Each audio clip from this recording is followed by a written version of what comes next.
to introduce Mr. Mufti Islam that's going to talk about UK immigration skilled worker visa. Hello everyone, Assalamu alaikum. My name is Mufti Islam Nafis. I am a solicitor of Senior Courts of England and Wales. Today I will discuss about skilled worker visa. At the same time, I will talk about student visa in the UK.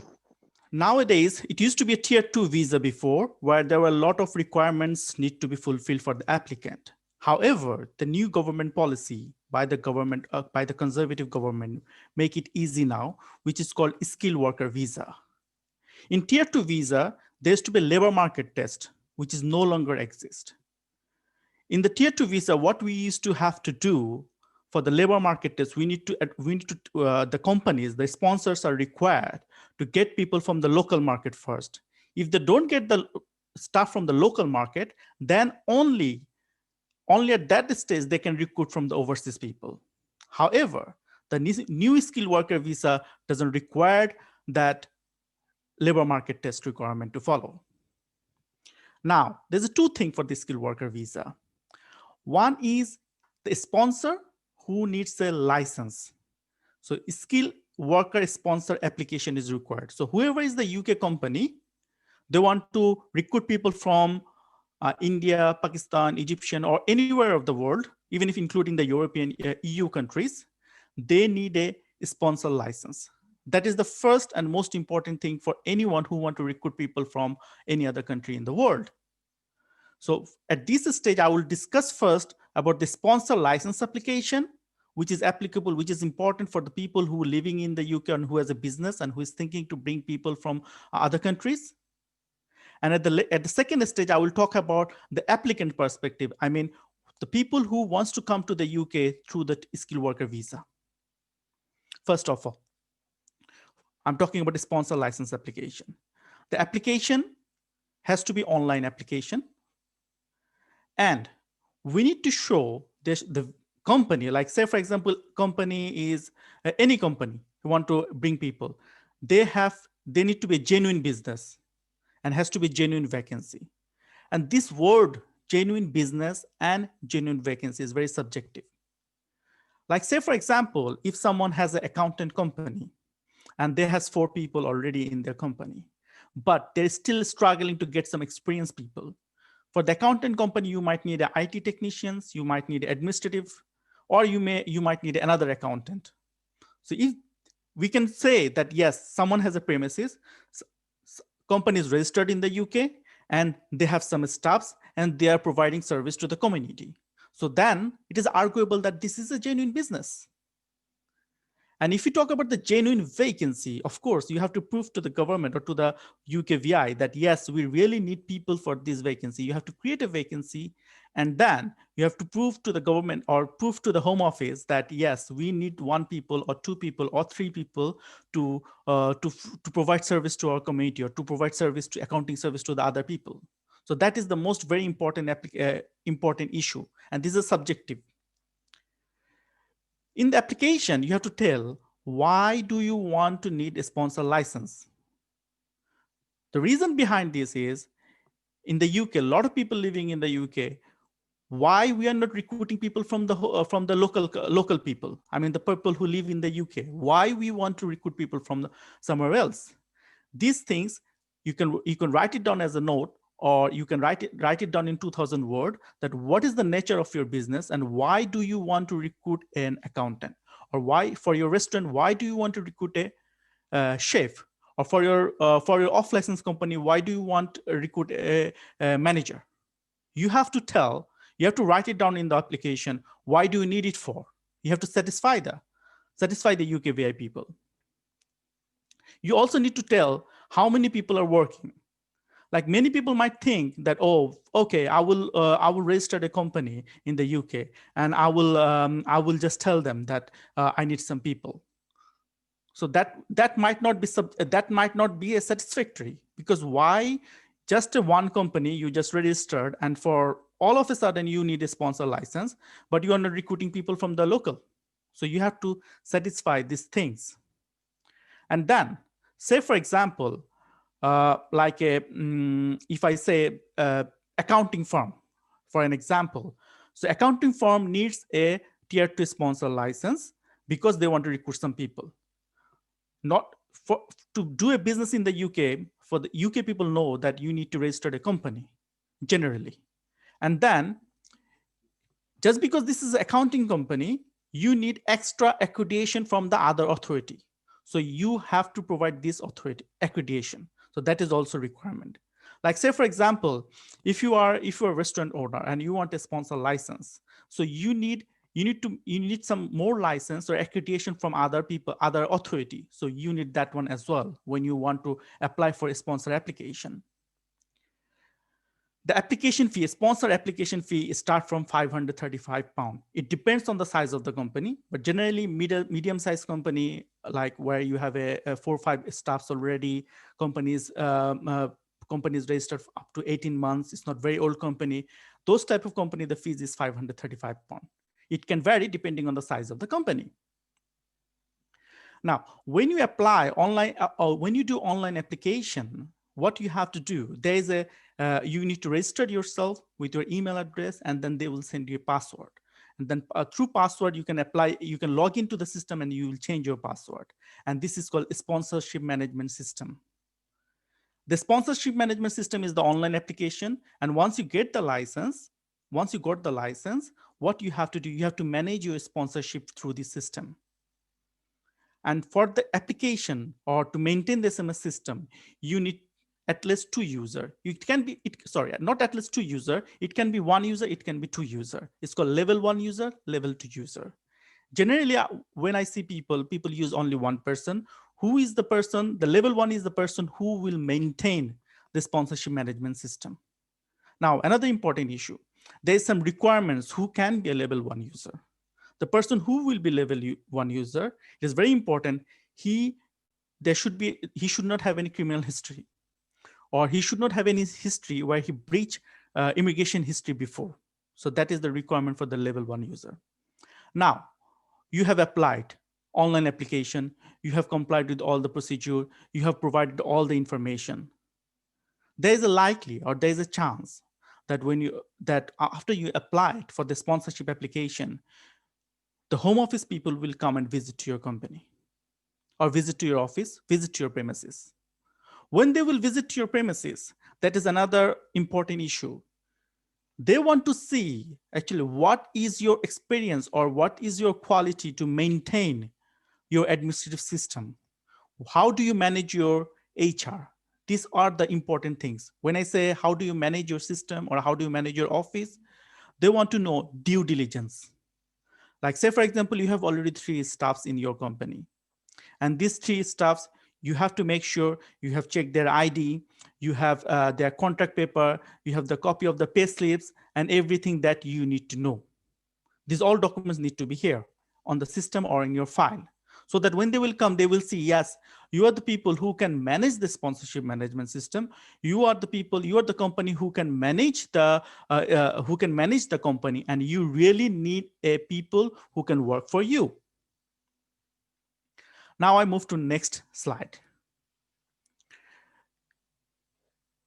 For a sponsorship application, there are some documents you need.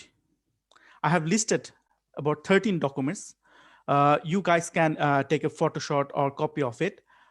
First of all, the most important thing, I will not go through with everything, but because it depends on the company to company. Like say, for example, documents required for one accounting company is different, and the document requires for one off-license shop is different.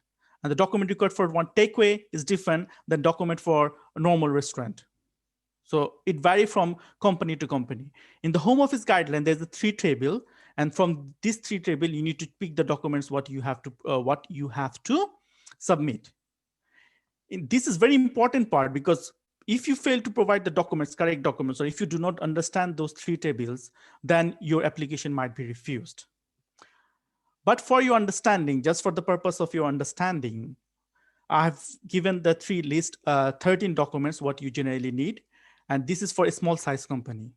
Obviously, for the big companies, you need more documents. When I say big companies, I mean the company which is registered for a long time, like the company who is registered from 2000 or company who is registered from 1950. They obviously, when established company is doing business for a long time in the United Kingdom, you have to provide more documents rather than those companies who are new. So these are the list of the documents. In a nutshell, I just want to explain to you in very quickly. Obviously, the application fee is £536. You have to provide your audit accounts. If it is a new company, if it is a very new company, you might not need it. Then if it is you might need a permission, like any premises, you need a permission, sometimes D1, A1, A3, A5. The people who live in the UK, who works in the UK, they understand like what type of this permission is. If it is if the restaurant is selling alcohol, obviously you need an alcohol license. Food hygiene certificate. If it is a restaurant, you need a food hygienic certificate, HMRC document, and also if it is a VAT registered, you need a VAT registered document. We need a proof of address, like where your company is established, where it is based on. You need a reference letter. You need bank statement of the company. You also need that is one important issue, that number 6, which is required for almost every company's employer's liability insurance with cover at least £5 million. That almost every company, every business needs it. So that is also important. And in the UK, if you want to do business, this type of insurance is, I believe every company has this type of insurance. Now, I will move to the next slide, which is, so now we have discussed about what, according to the UK law, what you need if you want to be a sponsor. Now I turn around to other way, which is the applicant. Like say, for example, someone from any country like Saudi Arabia, not Saudi Arabia, someone from Bangladesh, Italy, or Japan. Someone from Japan want to come in the UK and want to work in the UK, okay? And they want to come under a skilled worker visa. What they need, that is the most important. What are their requirements? First of all, say for example, I'm the person who live in the UK, I have a sponsorship license.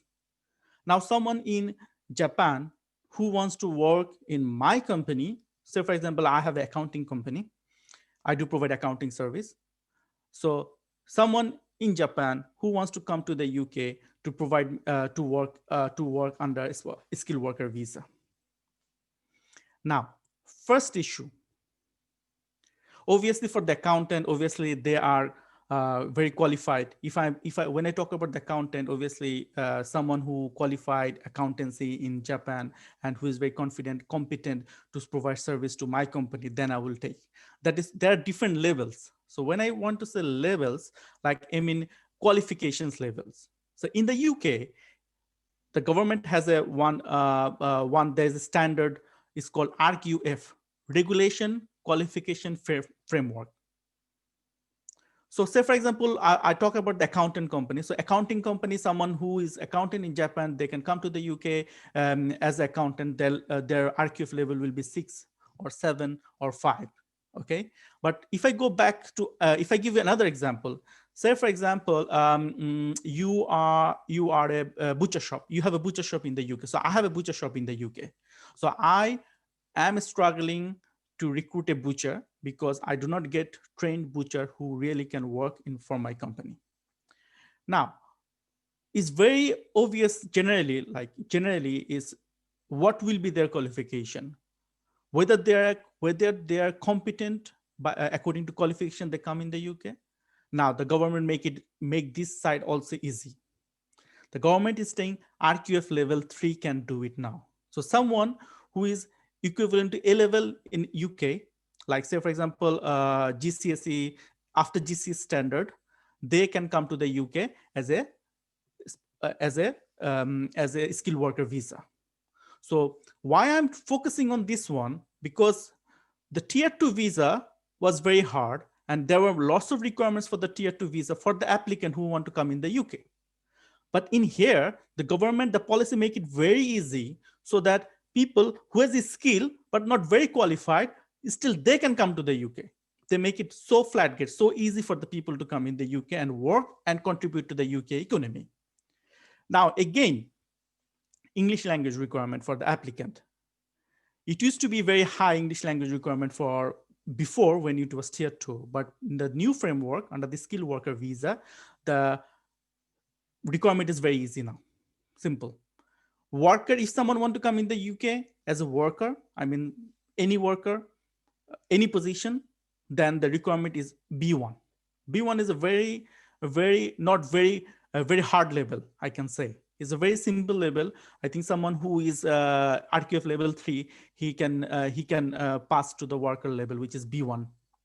But someone who is a graduate student in the UK, they must need a B2 requirement. Obviously, it is very highly likely that someone who is graduated in the UK, they are very good in English. So obviously, the requirement from them is B2, higher level than worker. So now, RQF level is easy now. So any skilled worker, they can come to the UK even if they are not very educated. I mean, they're not very educated or they don't have many qualifications.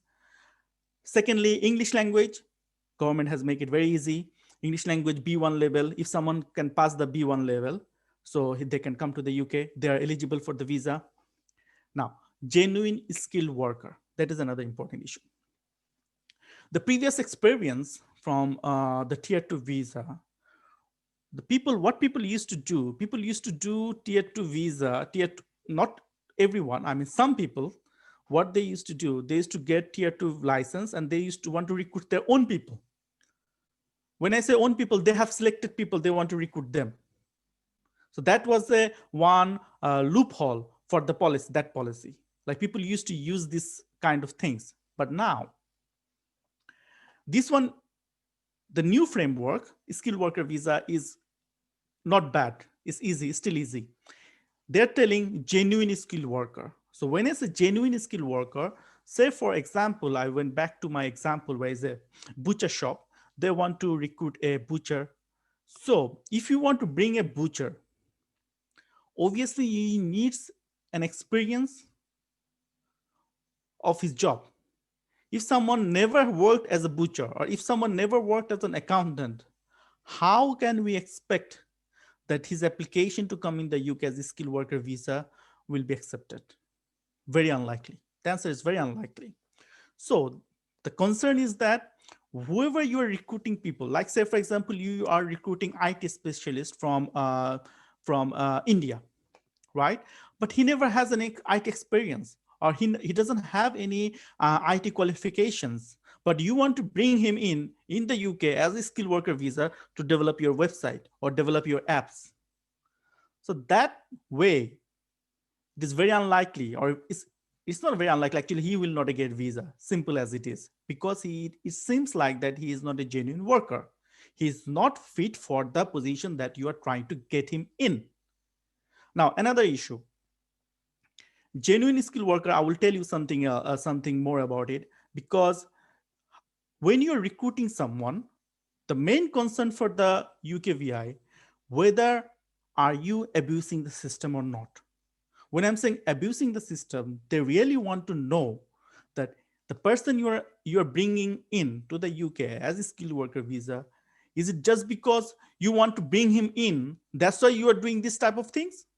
Or it's a genuine visa or genuine person where he is a qualified person, he is a competent person, and you can bring him in and he can contribute to your company? That is a very subjective test, and that is very important part, because this course or confirmation of a sponsorship is called course. So this system, when you issue a course, so when I say course, so that means like when the applicant apply, will give you all the details, you will issue a course from your SMS system. So a sponsor will issue a course that is called confirmation of a sponsorship. So when you're issuing a course, you will get automatically 50 points. So the main task is actually for the sponsor to make sure everything is in the right place before he or she issue a course. The course is a person, like in the course, it will be detailed explanation of the person who is applying, his name, details, date of birth, address, and also what is the position, what position you want to take, what will be his salary, where will be his accommodation. These all things will automatically generated from the Home Office system. But as a sponsor, level 1 user, whoever will be level 1 user or level 2 user, they will request to the Home Office and Home Office will accept it and issue a course. So prima facie, it is very very easy to get this visa, because when you get the course, when someone get the course, almost he will get the visa because he got a straight over 50 points. I will discuss that one in the next slide. So I was talking about RQF level, which is very easy now. English language requirement is very low now, and genuine skilled worker, you need to prove it. If you can prove this type of thing, these three things from the applicant point of view and from the sponsorship point of view, there's a very likely that someone will get this visa. Now, I will move to next point, which is COS. I was talking about COS. COS point. COS is the letter that you get from your sponsor, where they have offered you that, yes, you can come to the UK. So employer will issue a COS. So if I'm a company who is accountant company, right, and I issue a COS, so that means you will get few points. So first of all, to get this skilled worker visa, you need 70 points altogether. The good thing about is that, you know, other type of visa, spouse visa, visitor visa, it is not a point-based system. In many ways, the Home Office can refuse it. But any visa which is point-based system is very easy to get a visa, because if you comply the requirements, you will get a visa. Because the government policy says how you will get the points, and how, if you get the point, if you make your points, then you will get a visa. So now I'm talking about the points. This is a very interesting part. So employer will issue a COS and you require 70 points. If someone can secure 70 points, they will get a skilled worker visa. Now, from the COS, so I'm employer, I issue a COS, I issued a COS, so I will get a 50 points. It's straightforward. The responsibility goes to sponsor, because sponsor is the person who know about the UK rules and regulation. So he need to assess everything before he issue COS. Okay, for these COS points, the COS points is divided in few issues. So the COS points, we call it mandatory points. All right, so mandatory points. So once I'm a sponsor, I issue a COS, straight away the applicant will get 20 points. Okay, out of 50 points, he will get a 20 points. So now actually I'm explaining how the mandatory 50 points is given. So how it is calculated. This I want to explain to you. So issuing a COS. So once you got the issue in your name, applicant's name, you got 20 points. Second, appropriate skill, 20 points. So when I say appropriate skill, say for example, I want to bring an accountant, and I from the UKVI guideline, from the UKVI code, right? From the UKVI code, there's a code and the job description. So every time when you issue a COS, you have to include, you have to write the code number and the job description, which is quite similar to the Home Office guideline. So say, for example, someone is accountant, or someone is a solicitor you want to bring, someone is a lawyer you want to bring. So whether he has similar responsibility or duties as it is mentioned in the Home Office guideline or not. If it is, then you have to go to that point, that code number, you have to write that code number, and you have to write down the discuss in a little bit elaborately what is the job responsibility. And the job responsibility will be the same as it, almost same or similar like the Home Office guideline. So that is very important point. And the sponsor have to be very careful when they issuing COS and when they're allocating the appropriate skills. So many jobs, many positions is there.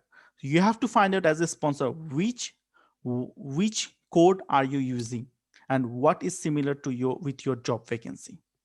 Okay, that is very important. If you don't do it, or if you just, because sometimes it's very confusing, because IT technicians, IT website developer, IT application developer is a 3 different things, all right? So sometimes as a layperson or the person who is not very expert in computing or IT, they might get confused, oh, what will be the best thing? Okay, so you have to, sponsor have to choose very carefully which skill or which code are you taking. Okay, so once you got the right thing, you will get a 20 points. So issuing COS, you got 20 points, and the appropriate skill, you got 20 points. So you got 40 points. Now, English language test. The sponsor have to check whether the applicant has a B1 level. If yes, then he got a 10 points. So this is how the 50 points given to the COS. So these 50 points actually totally to the sponsor.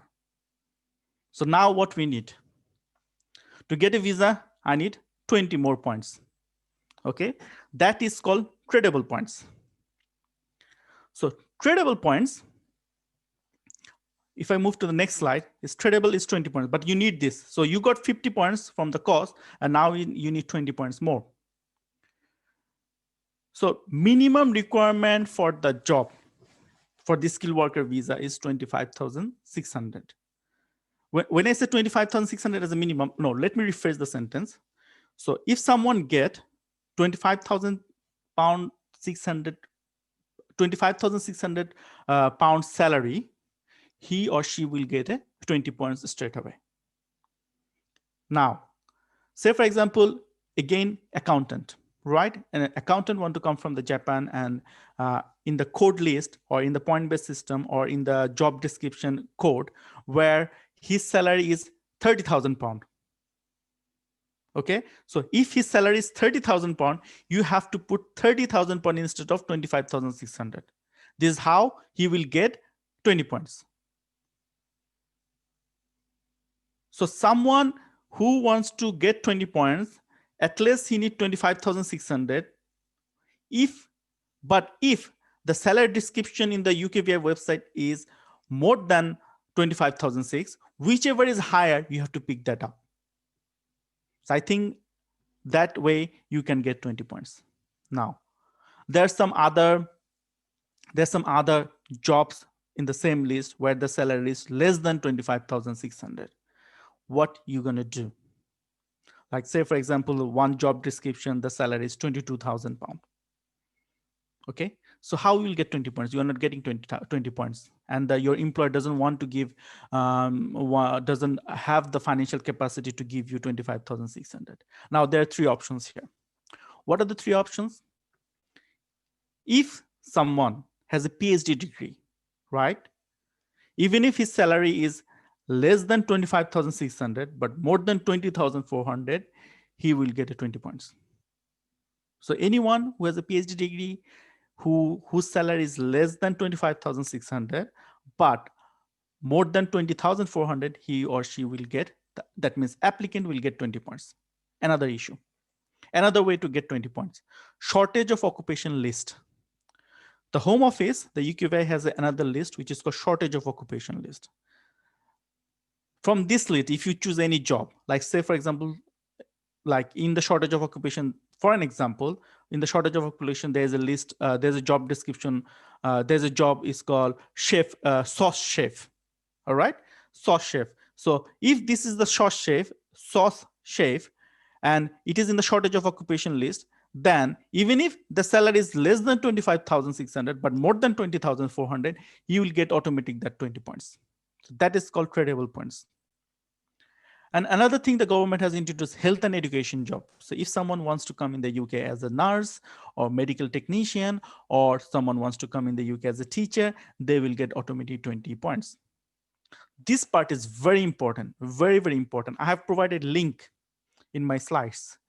If the viewers want to go and have a look, they can click on the link and they can see the video. They can see the list. So they can understand there's a code, salary, and the job description. Okay, so the employer or sponsor can understand how does it works. So now, as a nutshell, I just want to wrap it up in a nutshell. I just want to tell. So cost will give you 50 points, where a sponsor have to be very clever, and a sponsor have to be very clever when you decide when they want to recruit people. They have to assess everything. So a sponsor, by issuing a course, that means that you will get a 50 points. Now you also need 20 more points. That is called tradable points.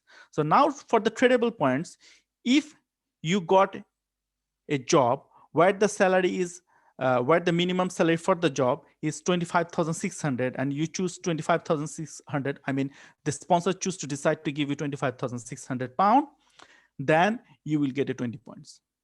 Now, in other way, if you have a job, you got a job offer, the applicant got a job offer where the salary is minimum salary, the lowest salary is 23,400. I said 23,400 or 500 something, but not 25,600.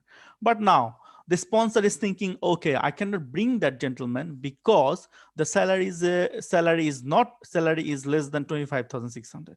But I'm happy to pay him 25,600, even if the government website or government guideline is saying, is that the minimum salary is 23,000. So if the sponsor wants, and the sponsor is happy to pay you 25,600, even if the Home Office website lowest salary is 20,000, less than 25,600, but the sponsor wants to give you 25,600, then you will get a 20 points. It's all about the sponsor. So if the sponsor genuinely is very happy to the applicant and really want to, don't mind to pay you extra money, I mean, beyond his capacity, or he's happy to pay you 25,600 pounds, then you will get a 20 points. So that means you got a 70. Otherwise, obviously, you need to go through with the PhD. If you're a PhD level, you will get a 20 points. If you're a shortage of, if your job is in the shortage of occupation list, you'll get a 20 points. And if you are applying as a health or education job, that means like doctor, medical engineer, medical technician, nurses, education job teachers, or any other things related to education or health, you will get a 20 points. So that is called tradable points, and that is 20 points. So almost altogether, you need 70 points together. Now, there are many students in the UK who wants to stay in the UK after their education. So if they want to enter in the, if UK graduates, like say for example, I'm a student, I just complete my education. Now I want to apply for skilled worker visa. So I got a sponsor, they're happy to take me, but the problem is that my salary is, the sponsor is giving me 23,000 pounds. So it is less than 25,600. In here, government has made a policy, like if someone is a UK graduate, they will be called as a new entrant. So if they're new entrant, then they will get automatically 20 points. That tradable points, they will get it automatically. I hope I have managed to explain to this, because this is very complicated. That's why I repeat it in two ways, so that I can make the viewers to understand. Now, about the expenses. Fees for the applicant. So obviously, whoever wants to come to the UK, the main concern is that how much I need to bear expenses, or how much will be cost. There are many good things about the new skilled worker visa. If someone really wants to bring someone in the, if someone really struggling to get experience or skilled people, this is the best opportunity for them to bring skilled people to the UK. All right, and all over the world, the people from all over the world who really wants to come to the UK, go to the UKVI Tier 2 skilled worker visa website, and then you find it out. You pick a company and apply for them, and then you might get sponsorship. Now let's talk about the fees for applicant. First of all, the application fee up to 3 years is £610, and just to let you explain that you can issue costs for at least 3 years, or it can be 5 years. So when a sponsor issuing a course, they can issue for 3 years sponsorship or 5 years sponsorship.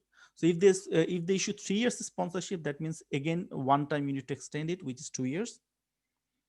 Or they can straight away apply for 5 years sponsor, except they can straight away, the sponsor can straight away give 5 years course. So if it is a 3 years course, it will be £610 per person. If it's a more than 3 years course, is £1,220 per person. Now, there's another issue. You need £1,270 in your bank account at least for 28 days in a row. So when you apply, you need cost. You need a bank statement where you have a 28 days, £1,270 in your account. Now, bear in mind, not all bank account is acceptable. In the Home Office website, in each country wise, there's a bank list of the bank name. You have to keep money on those bank account. You need an account from those bank account. Okay, so that is another thing. There's also a fee, national health surcharge. Whoever, not only for this skilled worker visa, whoever wants to come to the UK visa, they need to pay national health service. And national health service is like, just for the people who wants to apply in the UK, is a national health service is like, you will get a medical treatment in the UK, right? And for this treatment, altogether for every year, you have to pay £624. And once you pay £624, you will access to the National Health Service. If you have any medical problem, you can have National Health Service from the National Health Service, and they will not charge you extra money. But obviously, you need to pay for the prescription, right?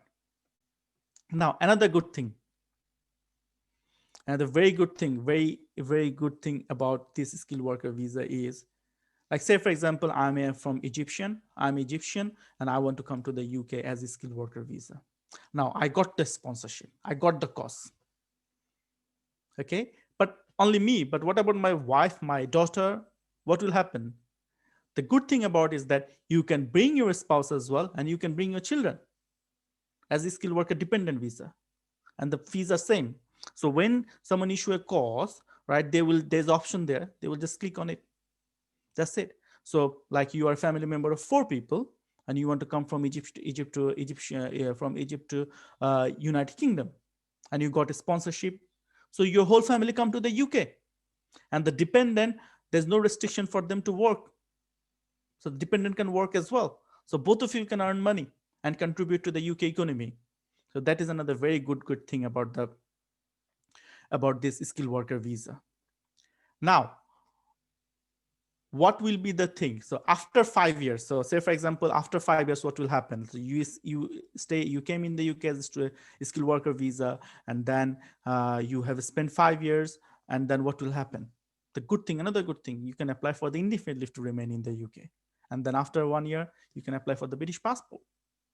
So the government has made a very good window for the people of the rest of the world to come to the UK and work and contribute to the economy. And both way it is advantage for both, for the UK economy, for the UK people, and for the people who are coming from the abroad, because the government is bringing skilled people to the United Kingdom.